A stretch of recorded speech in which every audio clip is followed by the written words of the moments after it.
All right, welcome back. So we are jumping into the book of Micah. So starting in Micah chapter 1, we see that based on who the kings were when Micah prophesied, this means he prophesied at the same times as the prophet Isaiah and Hosea. Micah tells the people that the Lord will come down from his high place and tread upon the earth. He says the mountains will be molten and the valleys as wax, and this is because of Israel's sin and idolatry. To Samaria, God says he will turn them into a heap and a field. He says all their idols will be broken into pieces, and this prophetically points to the tribulation period. Chapter 2, those who cause iniquity and work evil, those who oppress and steal. That group of people behave like the enemy. They cast women out of their homes. They separated those women from their children. So God says he has devised an evil for these people that they won't be able to escape from. In chapter 3, Micah addresses the princes. He says that they love evil and they hate good. God says about the prophets, the priests, the seers, they will no longer have visions. They will be ashamed and confounded. They take money for their prophecies. These people claim that God is on their side, that no evil will come upon them. But because of their sin, God will not hear from them. He will hide his face from them. And because of this quote unquote leadership or the lack thereof, Zion will be plowed like fields and Jerusalem will be made like heaps. And this essentially means both of these places will be destroyed. The beginning of chapter 4 starts off mixing together some prophetic scriptures that refer to not only the tribulation, but also the millennium,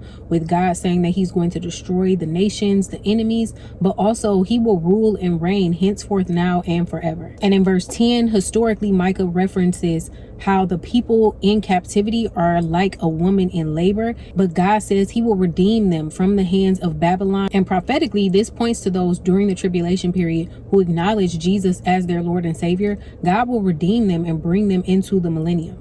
All the nations will be gathering and plotting against Israel, but at the same time, God will be strengthening Israel in preparation for this battle so that Israel can overcome their enemies. Then in chapter 5, prophetically verses 2 through 4 describe Jesus and how he will be the peace against the Assyrian. He will deliver his people from the Assyrian, and prophetically the Assyrian is the Antichrist. Verses 7 through 9 describe the remnant of Israel, and then verses 10 through 14 describe how Jesus will cleanse them of all sinful things, idols, witchcraft, graven images. God will do all of this for that remnant that survives the tribulation period so that they can enter into the millennium. Then in the beginning of chapter 6, God presents a legal case against Israel, but instead of speaking to them directly, God is speaking to the mountains and the hills. The people thought God wanted sacrifices and burnt offerings, but what he really wanted was them to show mercy, do what's right, and walk with God. Then in verse 10, we see men are being described as wicked, rich, violent liars. And God goes on to say they will eat and not be satisfied. They will sow and they will not reap.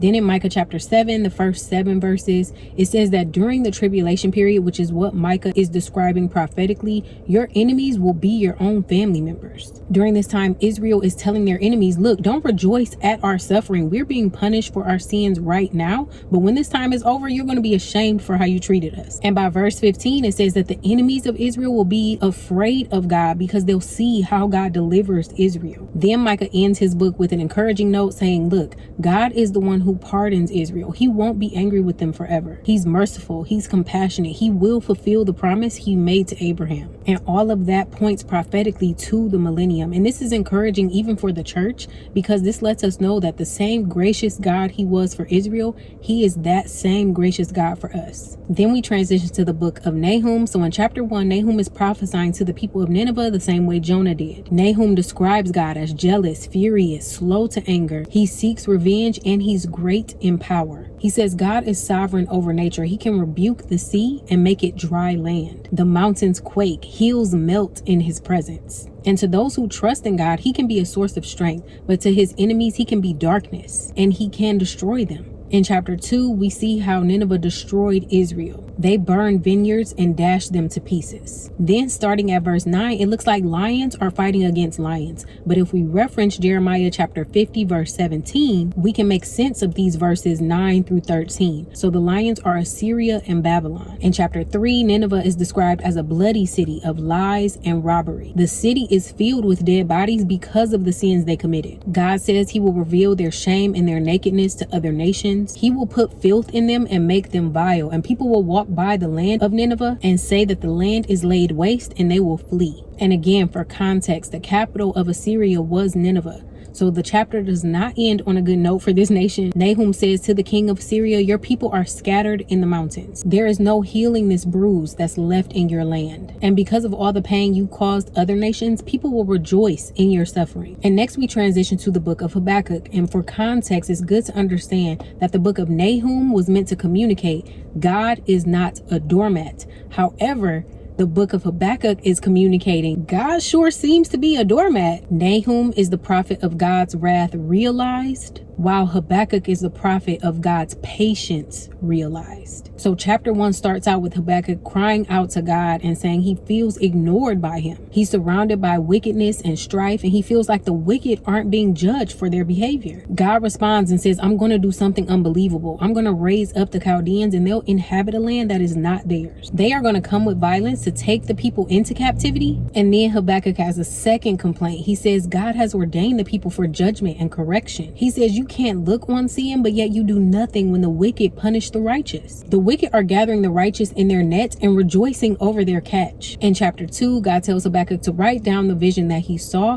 so that the people know when they see this to flee. God says it's not happening right now, but when the time is right, it will come to pass. And in the remaining verses give woes or warnings to the Babylonians. So in chapter 3, based on what God said in chapter 2, Habakkuk is afraid. And then we see the word Selah, which we know from the book of Psalms that Selah points to a rest in the score of music. But right here, we can also understand the prophetic meaning of this word. So the prophetic meaning of the word Selah as a reminder points to the second coming of Christ, which can include anything from the tribulation, the battle of Armageddon, the millennium, the battle of Gog and Magog, or eternity. So it can encompass any of those things, and we understand which of those things it represents based on what the verse says specifically. So in this verse, based on what is being described here, we can understand that this word Selah points to the millennium prophetically based on what Habakkuk has described for us. Then in verses 4 through 15, we can tell by that context that he is now describing prophetically the tribulation period. During this time, the mountains will scatter,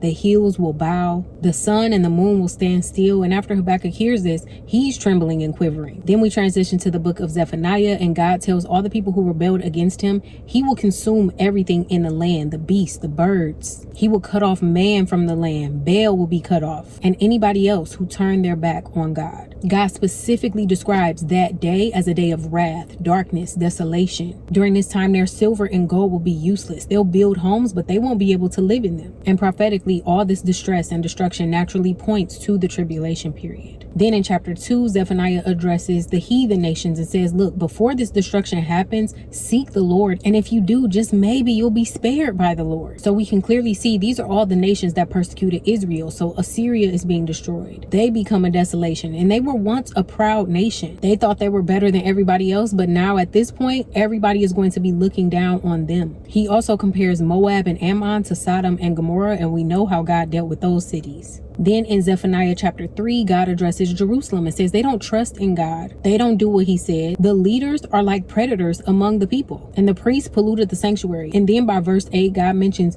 gathering all the nations and pouring out his wrath or his punishment on them. And we know prophetically this points to the battle of Armageddon. Then by verse 9, we have transitioned from the battle of Armageddon into the millennium because it mentions God being in the midst of the people. During this time, there's joy, there's rest, there's singing. God makes Israel a name and a praise among all the people in the world. Then we transition to the book of Haggai. In Haggai chapter 1, Haggai prophesies to the governor of Judah and says, look, it's time for the Lord's house to be rebuilt. The people are living comfortably in their little homes while God's house is laid to waste. Because of this, God caused a drought. He didn't want them living lavishly while his house was in ruins. And by verse 12, 23 days later, they finally obey the word of the Lord. Then in chapter 2, even in verse 3, we see that God knew that this second temple was not as glorious as the temple Solomon built. We even see how the elders wept in the book of Ezra when they saw this temple compared to the one Solomon built. It just was not the same. No comparison. But God says, be strong and work. I am with you. God says, fear not. My spirit is still with you, like when I brought you out of Egypt. God says he will shake up the heavens and the earth and fill up his house with his glory. And he says the glory in this house is going to be greater than the glory in the previous house. He says he will give peace in this place. And then from verses 15 through 19, God says he will bless his people people from this day forward. So we know that prophetically that is referencing the millennium. Then we transition to the book of Zechariah. So in chapter 1, God says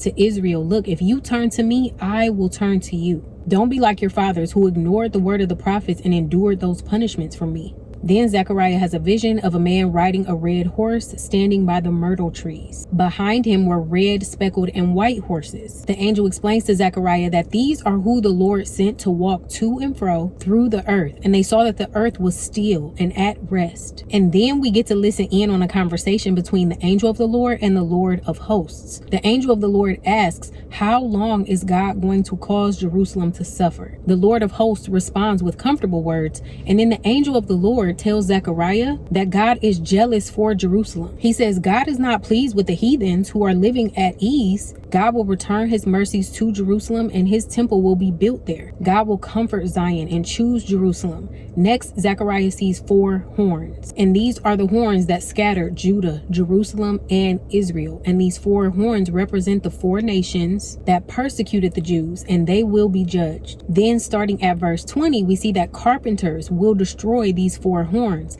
And this is interesting because we know Jesus was a carpenter if we look at Mark chapter 6, verse 3. In chapter 2, Zechariah sees a man with a measuring line in his hand and he measures Jerusalem. And then another angel speaks and talks about how Jerusalem will be inhabited without walls. Prophetically, this points to the millennial reign. When Jesus Christ is ruling and reigning on a throne, there's no need for walls to protect or fortify the city because God is on the throne. So there is nobody that can come against him. They are safe. There's singing, there's rejoicing. So this is definitely the millennium. And it's important to note how God refers to Israel. He says they are the apple of his eye. So these are his people. Israel is the wife of God. That's his people. He loves them despite their disobedience and idolatry. In chapter 3, Zechariah sees Joshua, the angel of the Lord, and Satan in his next vision. Joshua starts off in filthy garments, but then he ends up changing to represent God removing his iniquity from him. Then in verse 7, we see the determining factor of whether or not Joshua would judge in the house of the Lord or not. The verse says he would if he lived a life obeying God. Then to close out the chapter, we can determine who is being talked about in verses 8 through 10 if we compare that with Isaiah 11:1, Jeremiah 23:5, and Revelation 5:6. So God's servant, the branch spelled with all capital letters, is Jesus. He is from the line of Jesse, and we know Jesse is the father of King David. They are all from the same tribe.